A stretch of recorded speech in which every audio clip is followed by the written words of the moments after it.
Hello friends, another story from the anthology.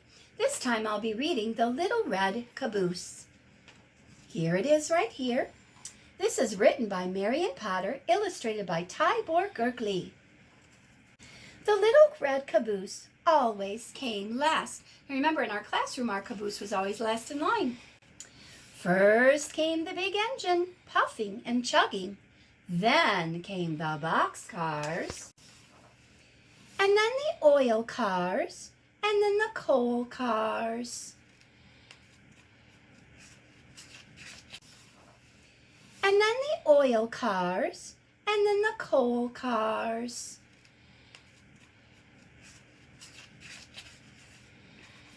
My goodness. And then the flat cars, and sometimes they were switched around in different ways. But the little red caboose always came last. Boys and girls waved at the big black engine. They listened to the boxcars and the oil cars and the coal cars and the flat cars go clickety-clack, clickety-clack, clickety-clack.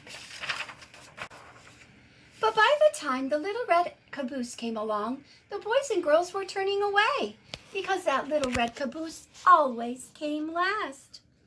"Oh, smoke," said the little red caboose. "I wish I were a flat car or a coal car or an oil car or a boxcar, so boys and girls would wave at me. How I wish I were a big black engine puffing and chuffing way up on the front of the train. But I'm just a little old red caboose. Nobody cares for me." One day the train started up the mountain. Up went the big black engine. Up went the boxcars. Up went the oil cars. Up went the coal cars. Up went the flat cars. And up went the little red caboose. "Hang on tight, little caboose," called the flat car. "This is a long, tall mountain, and you are the last car on the train." "Don't I know it?" said the little red caboose. "Poor me." The train went slower and slower and slower. Soon it was hardly moving. It looked as if that train could not go up the mountain. "Look out, little caboose," called the flat car. "The train is starting to slip back down the tall mountain." "Not if I can help it," said the little red caboose.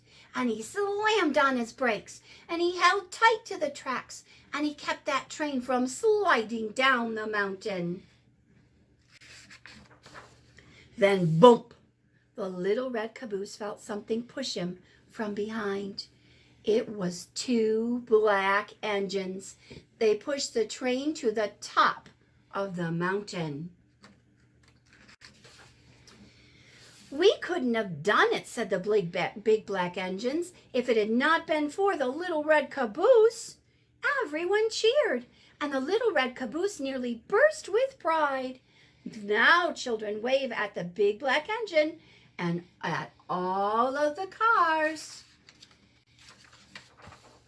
But they saved their biggest waves for the little red caboose, because the little red caboose saved the train. And that's the end of that.